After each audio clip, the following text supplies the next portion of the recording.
Falmaan saba cunqurfamtootaa WBO'n zoonii Arsadee Shaggar Aanaa Fantaallee fi zoonii giddu galeessaa lixa Shaggar Aanaa Jalduu keessatti tarkaanfii fudhachuu beeksise. Ofii akka dungoo baqee irree gabroomsaa sabarraa kaasee ifa bilisummaa sabichaaf laachuuf jecha falmaa afaan qawween weerartoota murna PP irratti tarkaanfii cichaa fi falmaan kaayyoo fudhachaa jiruun injifannoo dachaa gonfachaa jira. Haaluma kanaan WBO'n zoonii Arsadee giddu galeessa Oromiyaa Shaggar Aanaa Fantaallee ganda Gidaara jedhamu keessatti gaafa Agayya 9/2024 tarkaanfii fudhateen ergamtoota sirnichaa 4 irraa ajjeesuun 9 madeessee jira. Lola kanaanis Akaamaa tokko, Iskeessi tokko, Rasaasaa Snaapperii 46 hidhannoolee fi galaa waraanaa gosa garaagaraa dugda diinaarraa hiikuun mooraa qabsoo bilisummaa Oromoof oolchee jira. Lola leencichi waraana bilisummaa Oromoo geggeesse kanaanis waraanni sirnichaa kun garmalee rifachuun gadda guddaa keessa galanii mooricha gadhiisanii baqachuunis beekamee jira.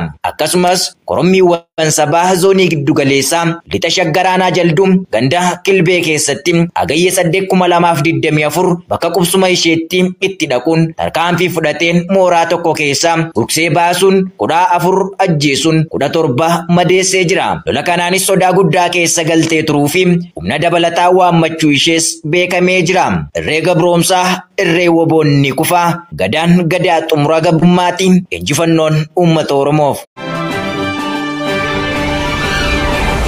Godin Kibilee Shaggar ammayyaa keessatti ajjeechaan garee finxaalessa Amaaraan uummata nagaarraan raawwatame. Jaalawwii Mahmud bal'inni isaa akka ta'utti isiniif dhiyeesse. Humnoonni finxaaleeyyii Amaaraa murna PP'n Oromiyaa keessa qubsiifamanii maqaa uummata Amaaraa eeguu jedhuun meeshaa waraanaa hidhachiifaman yeroo irraa gara yerootti daguggaa sanyii raawwachaa jiru. Hagayya 7/2024 kibba lixa Shaggar Aanaa ammayyaa ganda Jabbilaal keessatti hidhattoonni finxaaleeyyii Amaaraa kunneen namoota nagaa riphanii eeggachuun namoota maqaan isaanii Jamaal Asaffaa fi Caalumaa Hirphaasaa jedhaman qe'ee isaanii keessatti ajjeesuu jiraattonni gandichaa Oromiyaa Naashinaal Miidiyaatti himan. Namoonni ajjeefaman kunneen namoota nagaa hojii qonnaa irratti bobba'uun jiraatan yoo ta'an humni finxaalessaa Amaaraa kunis jibbiinsa jabaa abboota isaanii irraa dhaalaniin Oromoo ta'uu isaanii qofaaf yakkamanii akka ajjeefamanis jiraattonni kunneen dabaluun ibsaniiru. Kanaan dura naannicha keessatti humnoonni kunneen namoota nagaa 20 ol irratti ajjechaa suukkanneessaa raawwachuu isaanii gabaasuun keenya ni yaadatama. Godin Horroo Guduruu Waggaana Jimma Gannatii Saami cidhaaf ajjeechaa waraan faashistii PP'n jabaachuun dhagaan jaalaqaafan fayyeeraa bal'inni isaa akka ta'utti isiniif dhiyeesse. Waraanni Koloneel Abiy Ahimad uummata Oromoo lafarraa akka dhabamsiisaniif Oromiyaatti bobbaasee jiru miidhaa ulfaataa geggeessisaa jiraachuun ni beekama.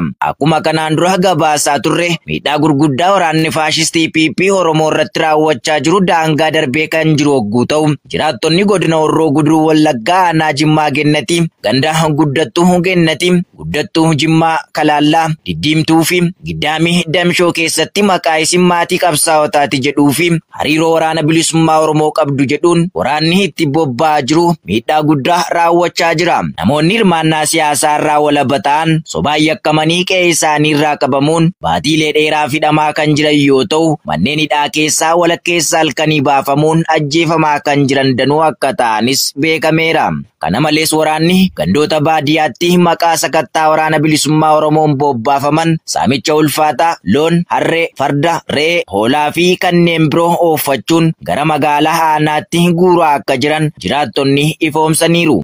Godin lixa Shaggar Aanaa Coobee keessa waraanni faashistii PP Saami cidhaaf ajjeecha raawwatan jaalkenna sabaa waan qindeeffatu qaba. Ajjeechaa suukkanneessaa waraanni faashistii PP raawwachaa jiru jabaachuun uummanni Oromoo badii tokko malee waraana abbaa irreetiin bakka maratti lubbuu isaa dhabaa jira. Akkuma kanaanis Hagayya 9/2024 godina lixa Shaggar Aanaa Coobee bulchiinsa magaalichaa irraa waraanni gabroonfataan PP sochii maqaa sakattaa WBO'n gara ganda bakkee hoofuu jedhamutti taasisaniin meeshaa guddaa moortara tulluu loogee jedhamurra dhaabuun bakka addaa sanxaroo jedhamutti dhukaasaniin daa'ima ganna 7 ajjeesuun namoota lamas kan madeessanii fi jabbilee lamas mana obbo Kafanaa keessa akka ajjeesan maddeen himan. Kana malees guyyaa sana aadde Hirphinash jalaa hoolota 10 re'oota 5 fi loon elmaman 2 dabalatee loon 4 jalaa kan oofatan yoo ta'u maatii ishee hundarratti reebicha ulfaataa raawwachuun ifoomeera.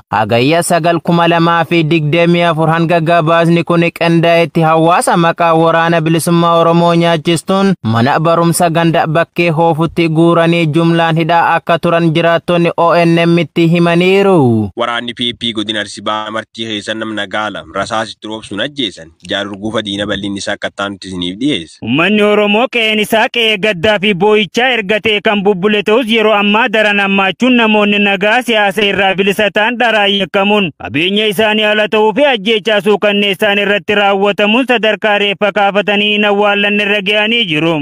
Haaluma kanaan hagayya 9,2024 aanaa martii ganda wataroo diinoo araddaa baqullaa jedhamutti waraanni bilisiginnaa maqaa sakatta hooboo jedhuun bobbaatee qe'ee uummataa keessa jooruun mucaa waggaa 14 maqaan isaa Abdurrahmaan Roobaa Garbii jedhamu mana abbaa isaa keessaa baasuun rasaasa itti roobsanii haala suukanneessaa ta'een qaama isaa guutuu rasaasaan cicciruun ajjeesuun guyyaa guutuu akka achi hin kaasne reeffa isaas lafatti eegaa erga oolaniin booda aduu fi roobaan reeffa isaa dhaanamaa oole. Halkan dhoksaadhaan kan fudhatame ta'uu jiraattonni ONM itti himaniiru. Kana malees kaleessa hagayya 10 waraanni bilisiginnaa sirna nam-tokkee tiksuuf dhamaatu ganama barraaqaan mana hawaasaatti marsuun ganduma wataroo diinoo araddaa baqullaa jedhamu keessatti nama maqaan isaa Gabii Gannaa Haajichaa jedhamu abbaa ijoollee lamaa mana isaa bananii yoo inni gad ba'u gaaffii tokko malee rasaasa itti roobsuun kan ajjeesan yoo ta'u maatii isaas maaliif boossan isiniinuu itti dabalaa jechuun doorsisaa turu maddeen dabalataan har'aata biyyoolessa Oromiyaatti himaniiru. Godina Horroo Guduruu Wallaggaa Naabbituun Goorroo Finxaaleeyyii Namaara haal suukanneessa ta'een namoota furajjeesuun qabeenya saaman jaaleeran gameessa bal'inni isaa akka taanutti isiniif dhiyeessiti.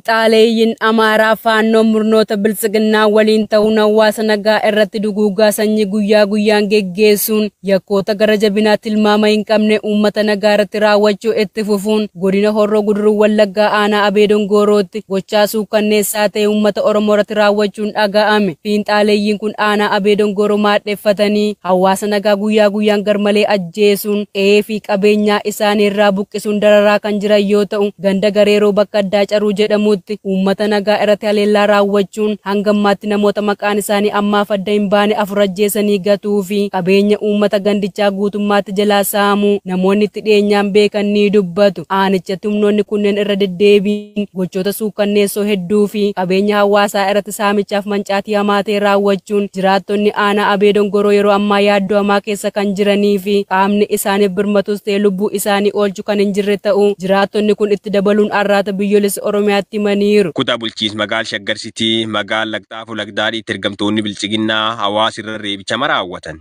bal'inni isaa akka taanutti isiniif dhiyeessina. Lukkeeleen bilisiginnaa magaala Shaggar Sitii keessatti hidhattoota afaan Oromoo hin beekneef milishoota hedduu baay'een namaa wal gitu uummata irra bobbaasuun yeroo gar yerootti ilmaan Oromoo irratti dararama raawwachuutti fufanii jiru. Haaluma kanaan magaala Lagxaafuu Lagdaadhiitti ergamtoonni maafiyaa PP jiraattota irra reebicha raawwachuun ibsameera. Guyyaa dheengadda jechuun gaafa hagayya 9,2024 magaalicha keessa milishoonnii fi murnoonni bilisiginnaa namoota maqaan isaanii Amiiroo Jamaal, Gammachuu Amaaniif Mahammadi kanneen jedhaman irra reebicha raawwachuu maddeen keenyatti dhiyoo jiraniiranii jiru. Kana malees magaalicha keessa dukkan ta'u godhachuun maallaqa bilbilaa faayaalee adda addaa nama harka saamaa jiraachuu maddeen kunneen dabaluun ibsan. Garuu deeskeen biyya laraa argannee yoo dabar namoonni kun 10 lakkaa'aman Beelgireed keessa talboot liitiyeemii Saarbiyaa keessa ba'uuf yaadam mormuun sagalee dhageessisan. Jaalnimoona Fayyisaa guutuu gabaasa kana akka taanutti isiniif dhiyeessa. Qondaaltonni hiriira kanaa pirezidaantii Aleksaandar Vuuzekee fi mootummaan isaanii kuffisuuf shira xaxame jechuun akeekkachiisan illee mormitoonni 10,000 lakkaa'aman sanbata kaleessaa hiriira albuuda liitiyeemii Saarbiyaa keessa ba'uuf jedhame mormuuf Beelgireeditti walitti qabamanii turan. Vuuzek akka jedhanitti humnoota warra dhiyaan ibsamnee fi aangoo irraa isa ari'uu barbaadaniin sanbata kaleessa jeequmsa jumlaa fi fonqolcha mootummaa qophaa'aa akka jiru tajaajilli basaasa Raashiyaa irraa odeeffannoo arganneerra jedhan. Tuutni baay'een sun albuudni hin jiruu fi gantummaan jedhanii dhaadachaa turan. Namoota walitti qabaman keessa tokko hanga gaaffiin isaanii albuuda liitiyeemii ilaalchisee qaban hanga deebi'utti ifatti guutamutti sochii baaburaa ni cufna jechuun gara buufata baaburaa gurguddoo magaalaa guddoo lamaanitti hiriira ba'aniiru. Qondaaltonni Saarbiyaa hiriira kana fincila maadan magaalaa guddoo Yuukireen Kiiv keessatti ka'ee fi bara 2013tti pirezidaantii biyyattii yeroo sanaa Raashiyaa deeggaru Viktoor Yanuukoovich Yanukovic kuffisuuf sababa ta'e wal bira qabanii ilaalaniiru. Hiriirri kun kan dhufe mormii torban hedduudhaaf magaalota guutuu Sarbiyaa keessatti karoora albuuda liitiyeemii gammoojjii baala qabeessa ta'e dhiya biyyattii keessatti hayyamuuf qophaa'e mormuun booda. Karoorri kun bara 2022 hiriirri gurguddaan riqicha ijoo fi daandii cufuu dabalatee erga geggeeffamee booda haqame. Haa ta'u malee ji'a darbe deebi'ee kan ka'e yoo ta'u waliigaltee yeroof meeshaalee jallisii murteessoo mootummaan Vuusik gamtaa Awurooppaa waliin mallatteessan jajjabina argateera. Sarbiyaan Raashiyaa fi Chaayinaa waliin hariiroo cimaa osoo qabdu miseensummaa gamtaa Awurooppaa sirnaan barbaadaa jirti. Yaadannoo gamtaa Awurooppaa albuuda liitiyeemii fi meeshaalee ijoo biroo ce'umsa magariisaaf barbaachisan irratti baase Sarbiyaan gamtichatti kan dhiyeessu yoo ta'u baatirii liitiyeemii fi konkolaataa elektiriikii Awurooppaan Chaayinaa irraa galchitu hir'isa jedhamee yaadama jechuun Euronews gabaaseera.